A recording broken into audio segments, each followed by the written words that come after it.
انوار باندھے ہوئے، میں درودوں کی دستار باندھے ہوئے، کعبہ عشق۔ محترم بزرگوں اور ساتھیوں، ہم سب کے لیے یہ موقع نہایت مسرت اور خوشی کا موقع ہے کہ اللہ تعالیٰ نے ہمیں اور آپ کو آج ایک اصلاحی مجلس میں بیٹھنے کی توفیق مرحمت فرمائی۔ دنیا میں مختلف طرح کی مجلسیں منعقد ہوتی ہیں، بڑی بڑی تعداد میں لوگ وہاں جمع ہوتے ہیں، لیکن ان مجلسوں میں اور آج کی اس مجلس میں ایک بہت بڑا فرق ہے۔ بزرگوں، دینی مجلسیں بھی ہم بار بار حاضر بھی ہوتے ہیں، جمع بھی ہوتے ہیں، اچھی اچھی باتیں بھی سننے کو ملتی ہیں، لیکن بزرگوں ان باتوں کا جو اثر ہمارے قلب پر، ہماری زندگی پہ مرتب ہونا چاہیے، وہ بہت کم دکھتا ہے، بہت کم نظر آتا ہے۔ اس لیے ہمیں اور آپ کو چاہیے کہ جہاں اللہ تعالیٰ نے ہمیں اس بات کی توفیق دیا ہے کہ ہم دین کی اور اصلاحی مجلس میں جمع ہوئے ہیں، ہم یہ عزم کریں کہ انشاءاللہ یہاں کی ایک ایک بات کو غور سے، توجہ سے سنیں گے بھی اور اس کو عملی زندگی کا حصہ بھی بنائیں گے۔ قرآن کریم کی ایک آیت کریمہ کا ایک ٹکڑا میں نے تلاوت کرنے کی سعادت حاصل کی ہے۔ اس میں اللہ فرماتے ہیں وَأَنزَلْنَا مِنَ السَّمَاءِ مَاءً طَهُورًا، کہ ہم نے آسمان سے پاک پانی نازل کیا ہے، اتارا ہے۔ طہور اگر تا کے فتحے کے ساتھ پڑھا جائے تو علماء موجود ہیں، یہ بتلائیں گے کہ ماء طہور اس پانی کو کہتے ہیں جو خود پاک بھی ہو اور اس کے اندر پاک کرنے کی صلاحیت بھی ہو، جس کو فقہ کی اصطلاح میں طاہر اور مطہر پانی کہا جاتا ہے، یعنی وہ پانی جو خود بھی پاک ہو اور دوسرے کو بھی پاک کرنے کی صلاحیت اس کے اندر ہو، ایسے پانی کو ماء طہور کہا جاتا ہے۔ تو اللہ فرما رہے ہیں کہ آسمان سے ہم نے جو پانی نازل کیا ہے، اتارا ہے، اس کو ماء طہور بنایا ہے، یعنی وہ خود بھی پاک ہوتا ہے اور دوسرے کو پاک کرنے کی صلاحیت بھی اس کے اندر ہوتی ہے۔ لیکن میں اگر آپ سے پوچھوں کہ آسمان کا یہ پانی جسے بارش کا پانی کہتے ہیں، اگر ہماری چھتوں پر گرے اور وہاں جمع ہو اور وہاں پرنالے کے واسطے سے نیچے برتن میں گر رہا ہو، نیچے کوئی بالٹی ہو، اس میں یہ پانی جمع ہو رہا ہو اور وہ پرنالہ پائپ جس کے واسطے سے وہ پانی برتن تک آ رہا ہے، اگر اس پرنالے کے پاس اگر گوبر گرا ہوا، کوئی نجاست اور غلاظت موجود ہو، اور پھر وہ پانی جو آسمان سے نازل ہوا اترا ہے، جس کو قرآن ماء طہور کہتا ہے، اور وہ ناپاک اور نجس پرنالے سے ہوتے ہوئے اگر برتن میں آئے تو آپ کیا فرمائیں گے کہ وہ پانی پاک رہے گا؟ جی نہیں نا۔ اب وہ پانی نہ خود پاک ہوگا، نہ دوسرے کو پاک کرنے کی صلاحیت اس کے اندر ہوگی، حالانکہ یہ وہی پانی ہے جو آسمان سے اترا ہے، جس کو قرآن ماء طہور کہہ رہا ہے۔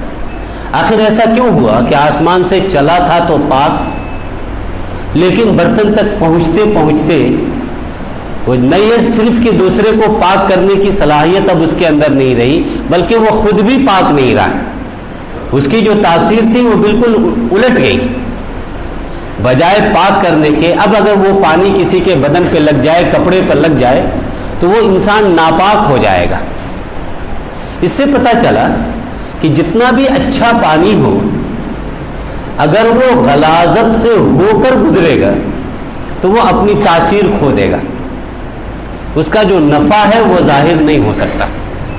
اس لیے دین کی باتیں چاہے جتنی قیمتی ہو، جتنی اچھی ہو، جتنی مدلل ہو ہمارے سامنے کی جائے، لیکن جس قلب میں، جس سینے میں ہم اس کو جمع کر رہے ہیں، اگر یہ ہمارے سینے، ہمارے قلب اگر پاک نہیں ہوئے تو بزرگوں ان باتوں کا اثر ہماری زندگی پر ظاہر نہیں ہوگا۔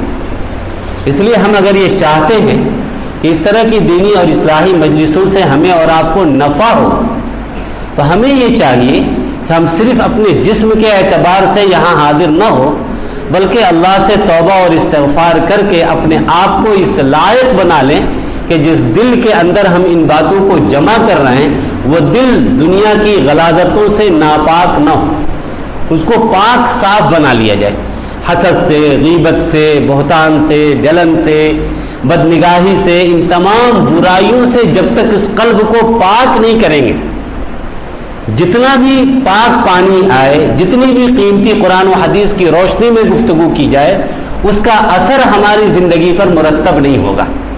اس لیے یہ بہت ضروری ہے، بہت ضروری ہے۔ ہم اللہ والوں کی مجلسوں میں حاضر ہوتے ہیں، بار بار انسان اپنی کمیوں کے بارے میں ان کے سامنے جب اپنے شیخ کے سامنے تذکرہ کرتا ہے تو وہ بتلاتے ہیں کہ اپنے آنکھ کی حفاظت کرو، زبان کی حفاظت کرو، کانوں کی حفاظت کرو، اپنے ہاتھ کا صحیح استعمال کرو، اپنے پیر کو غلط جگہ لے جانے سے بچاؤ۔ یہ الگ الگ عضو کے تعلق سے الگ الگ ہدایتیں ہمیں دی جاتی ہیں۔ کبھی آنکھ کی ہدایت کے متعلق بتلایا جاتا ہے کہ اس کا استعمال کیسے کرنا ہے، کیسے نہیں کرنا ہے، کیا کیا دیکھنا ہے، کیا نہیں دیکھنا ہے۔ کبھی ناک کے متعلق، کان کے متعلق، زبان کے متعلق مختلف باتیں الگ الگ مجلسوں میں سمجھائی جاتی ہیں۔ بزرگوں میں یہ سمجھتا ہوں کہ انسان الگ الگ تمام اعضاء کو درست کرنے کے بجائے انسان اگر یہ طے کر لے کہ ان تمام اعضاء کے پر محنت کرنے کے بجائے انسان کا جو ایک عضو ہے جس کو دل کہتے ہیں، اگر اس عضو پر محنت کر کے اس کو درست کر لے تو میں سمجھتا ہوں کہ بدن کے سارے اعضاء سے صادر ہونے والے اعمال کا رخ صحیح ہو جائے گا۔ اللہ کے رسول صلی اللہ علیہ وسلم نے فرمایا تھا، الا وان فی الجسد لمضغہ، کہ لوگوں خوب سمجھ لو کہ تمہارے جسم کے اندر گوشت کا ایک لوتھڑا ہے، اذا صلحت صلح الجسد کلہ، کہ جب وہ سنور جاتا ہے، سدھر جاتا ہے، درست ہو جاتا ہے تو بدن سے، جسم سے صادر ہونے والے تمام اعمال درست ہو جاتے ہیں۔ آنکھ بھی درست دیکھتی ہے، کان، ناک، ہاتھ، پیر، سب سے صادر ہونے والے اعمال، حرکات، سکنات سب درست ہو جاتے ہیں۔ وَإِذَا فَسَدَتْ فَسَدَ الْجَسَدُ كُلُّ، اور جب وہ بگڑتا ہے تو پھر سارے اعضاء بگڑ جاتے ہیں، سب سے اس کے اثرات ظاہر ہوتے ہیں۔ یہ بالکل ایسا ہے جیسا یہ سمجھیں آپ کہ ایک پانی کی ٹنکی ہے، اگر اس کے اندر مٹی آ گئی، بالو پڑ گیا تو اس ٹنکی سے جتنے نل کنیکٹ ہوں گے سب سے وہ بالو آئے گا، چاہے وہ باتھ روم کا ہو، کچن کا ہو، کسی اور جگہ کا ہو، وہ کہیں بھی نل آپ کھولیں گے تو وہاں سے بالو آئے گا۔ بہت سے گھروں میں ہم نے دیکھا ہے کہ لوگ کیا کرتے ہیں کہ ایسے موقع پر جب اس میں پانی کبھی کبھی تھوڑا بہت گندا آنے لگتا ہے تو گھر میں مستورات کیا کرتی ہے کہ نلوں میں کوئی کپڑا، سوتی کا کپڑا باندھ دیتی ہیں تاکہ صاف پانی چھن کر آئے۔ جی بزرگوں، یہ کپڑا نل پہ باندھ دینا یہ مسئلے کا حل نہیں ہے۔ کہاں کہاں کپڑا باندھیں گے؟ کچن والے نل پہ باندھیں گے، باتھ روم والے پہ باندھیں گے، باہر جو وضو کے لیے لگا ہوا ہے وہاں باندھیں گے، کہاں کہاں باندھیں گے؟ تمام نلکوں پر الگ الگ کپڑا باندھنے سے بہتر یہ نہیں ہے کہ ہم اس ٹنکی کی ہی صفائی کر لیں جہاں سے پانی آ رہا ہے۔ اگر اس ٹنکی کو ایک مرتبہ ہمت کر کے، محنت کر کے، کوشش کر کے ہم نے اس ٹنکی کو ہی صاف کر لیا تو اب کہیں کپڑا باندھنے کی ضرورت ہمیں نہیں پڑے گی۔ جب وہ صاف ہوگا تو سارے نل سے آنے والا پانی صاف ستھرا آئے گا۔ اس لیے الگ الگ ہم آنکھ کے اعمال کو درست کرنے کی فکر کریں، ہاتھ سے صادر ہونے والے اعمال کو درست کرنے کی فکر کریں، اس کے لیے الگ الگ ہم اپنی توانائی صرف کریں۔ اس سے کہیں زیادہ ضروری اور بہتر یہ ہے، کم وقت میں زیادہ نفع یہ ہوگا کہ ہم اپنے اس دل کی اصلاح کر لیں۔ جی اگر اس دل کی اصلاح ہو گئی تو سارے اعضاء سے صادر ہونے والے اعمال خود بخود درست ہو جائیں گے۔ پہلے زمانے میں ہمارے اکابر کی زندگیوں سے دیکھیے کتنی بڑی تبدیلی واقع ہوتی تھی، حالانکہ ان کی باتیں کوئی بہت زیادہ مدلل نہیں ہوا کرتی تھی۔ بہت زیادہ مقفع مسجع عبارتوں کے بیان کرنے کے وہ عادی نہیں ہوا کرتے تھے. سیدھی سادی ستھری باتیں ہوتی تھی, ہلکی پھلکی بالکل عام انداز کی باتیں ہوتی تھی, لیکن کس طرح لوگوں کی زندگیاں تبدیل ہوتی چلی جاتی تھی. وجہ کیا تھی؟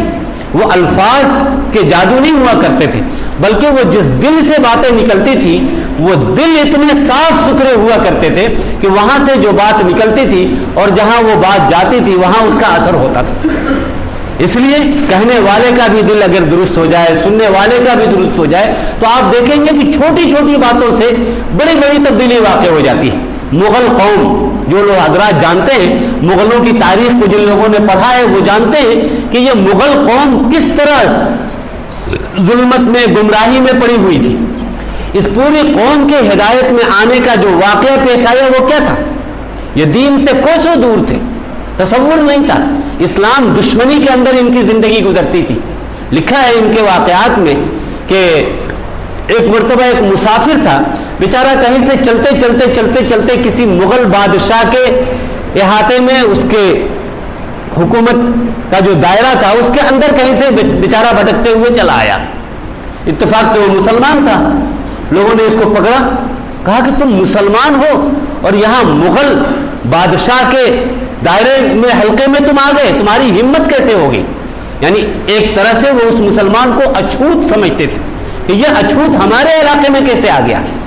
اس کو پکڑ کے ذلت کے ساتھ بادشاہ کے دربار میں پیش کیا گیا. جب اس اجنبی مسافر کو, وہ کوئی بہت پڑھا لکھا آدمی نہیں تھا, معمولی سا انسان تھا, مسلمان تھا, دل بنا ہوا تھا اس کا, جب بادشاہ کے سامنے پیش کیا گیا تو جو بادشاہ تھا بڑی حقارت آمیز انداز سے اس سے مخاطب ہوا, اور اتفاق سے جہاں وہ بادشاہ بیٹھا تھا قریبی میں اس کا کتا بھی موجود تھا. بڑی حقارت سے اس مسلمان کو دیکھا اور کہا, او میاں ایک بات بتاؤ کہ تم بہتر ہو کہ میرا یہ کتا بہتر ہے؟ تم بہتر ہو. سوال کا مقصد کیا تھا؟ صرف اس کو ذلیل کرنا, رسوا کرنا. اس مسافر نے بس ایک جواب دیا, بہت آسان سا, کہا کہ اگر ایمان کی حالت میں مر گیا تو میں بہتر ہوں, اور بلا ایمان کے مر گیا تو تمہارا کتا مجھ سے بہتر ہے. بس یہ ایک جملہ تھا کہ اگر ایمان کے ساتھ میں دنیا سے گیا تب تو میں اس کتے سے بہتر ہوں, اور اگر ایمان کے بغیر دنیا سے نہیں چلا گیا تو پھر تمہارا کتا مجھ سے بہتر ہے.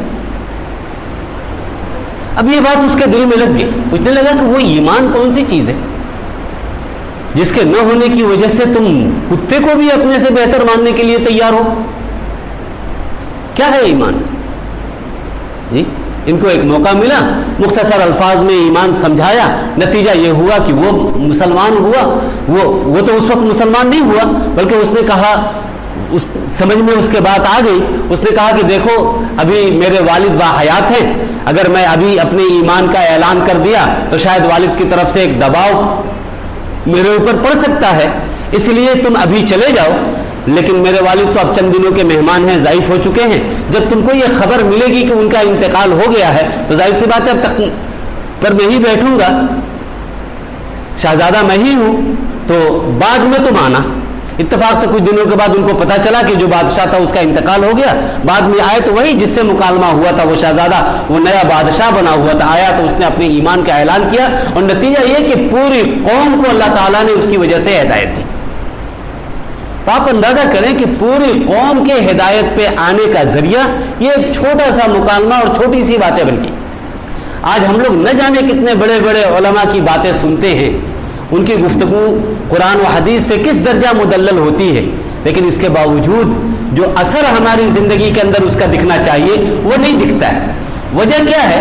وجہ یہ ہے کہ ہم مجلس میں آتے تو ضرور ہیں, باتیں سنتے ضرور ہیں, لیکن ان باتوں کے مطابق اپنی زندگی گزارنے کی ہمت نہیں کر پاتے.